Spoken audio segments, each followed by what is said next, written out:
பாருங்கள் ஊருக்கு போயிட்டு வந்தது செடியெல்லாம் இதெல்லாம் கொஞ்சம் பரவாயில்ல. ஆனால் நிறைய செடி வாடி போயிட்டுருக்கு. இந்த பாருங்கள் இதெல்லாம் கொஞ்சம் நான் இருக்கிறப்பே கொஞ்சம் தண்ணி ஊற்றலைன்னா வாடிடும். இதெல்லாம் பூத்து இப்போ வந்து க்ளோஸ் ஆகிடுச்சு. இப்போ மணி 7 ஆக போகுது.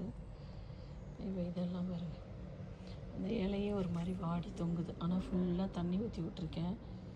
இங்கே வேறு ஓஸ் பைப் பேன் வேறு.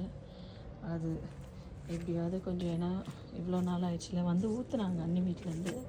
பட் ஸ்டில் அந்த வீக்லி ஒன்ஸ் தானே. இப்போ நான் வீட்டில் இருந்தால் நல்லா வெயில் அடிச்சதுன்னா காஞ்சிருச்சுன்னா நான் ஊற்றி விட்டுருவேன். இப்போ இது கொஞ்சம் இங்கே வச்சுருந்த செடி பரவாயில்ல.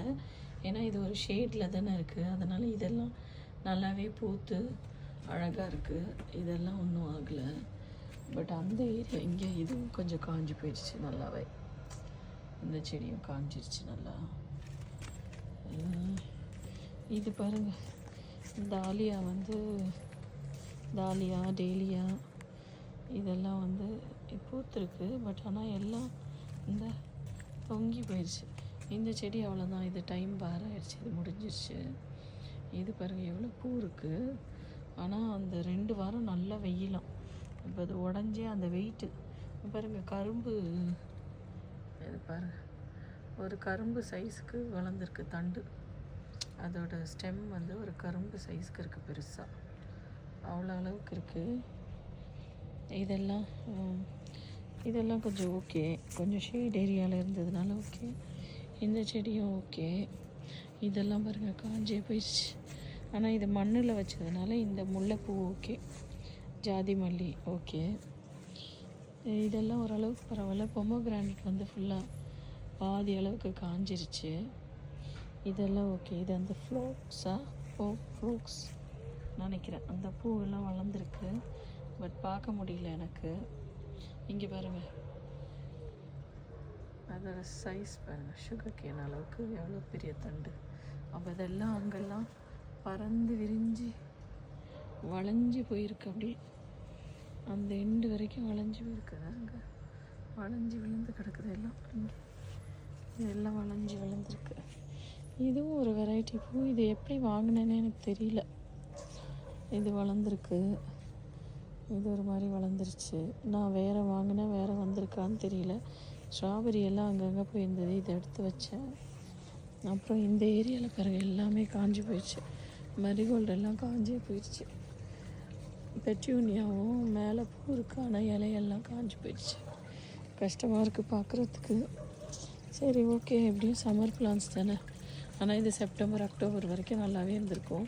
பாப்பா இப்போ தண்ணி விட்டுருக்கேன்ல, நாளைக்கு கொஞ்சம் தண்ணி விட்டுட்டு கட் பண்ணி விட்டுட்டு வளருதான்னு பார்க்கணும். இப்போ நான் வந்த உடனே ஃபஸ்ட்டு வேலை தண்ணி ஊற்றுனது தான். இதெல்லாம் ஓகே. ஏன்னா மண் வளம் கொஞ்சம் நிறைய இருக்கிறதுனால வளர்ந்துருக்கு. தக்காளி எல்லாம் இது குட்டி குட்டி தக்காளி இதில் எல்லாம் வளர்ந்துருக்கு.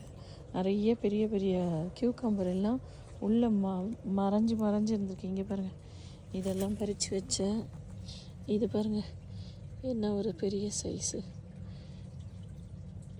இதெல்லாமே பெரிய சைஸ். அப்படியே வச்சுட்டு போயிட்டேன். நான் குளிக்கிறதுக்கு போயாச்சு. இது தக்காளி. இந்த தக்காளியெல்லாம் பச்சையாக இருக்குது. கொஞ்சம் இதிலெல்லாம் கொஞ்சம் மண் வளர்க்குந்த. இங்கே பாருங்கள் நல்லா தண்ணி ஊற்றி விட்டுருக்கேன். இதெல்லாம் வந்து தண்ணி ஊற்றுனது 1 மணி நேரத்துக்கு மேலே ஆச்சு. இங்கே பாருங்கள் இதுவும் என்ன ஆயிருக்குன்னா வெயிட்டு தாங்க முடியாமல் உடஞ்சிருச்சு. கீழே பாருங்கள் உடஞ்சிட்ருக்கு.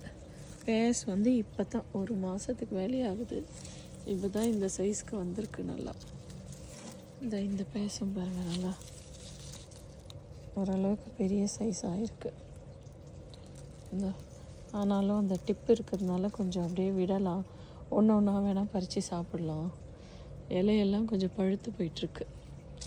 அந்த நம்ம இருந்து ஊற்றுறதுக்கும் வாரத்துக்கு ஒரு தடவை ஊற்றுறதுக்கும் டிஃப்ரென்ஸ் இருக்கும்ல. செடி இலை நல்லா பெருசாக வளர்ந்துட்டுருக்கு. அது மேபி கட் பண்ணி விடணும்.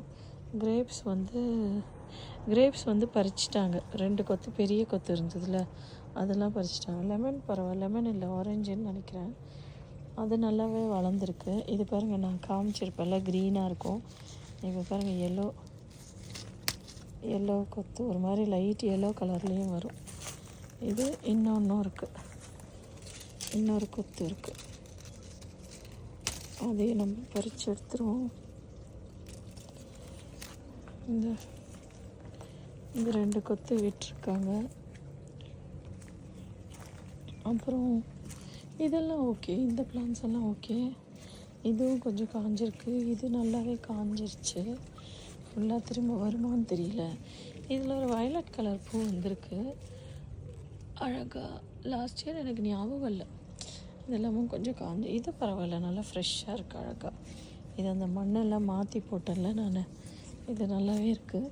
தக்காளி செடி பாருங்கள் போயிடுச்சு. தக்காளியெல்லாம் எடுத்துட்ருக்காங்க.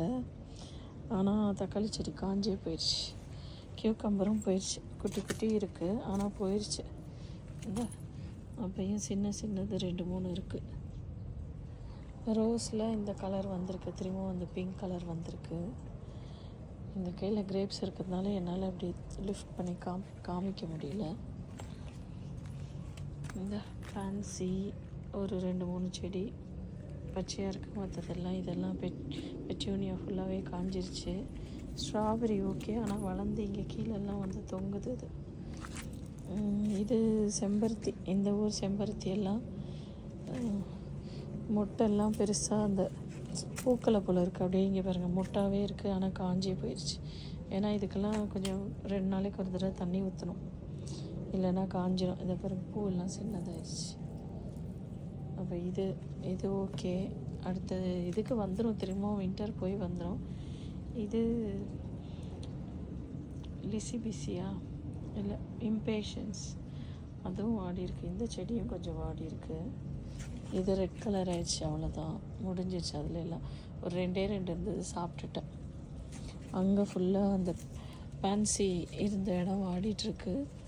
ஜெரேனியம் வந்து நல்லா பூத்துருக்கு. ஓகே, இது காட்டு செடி நிறைய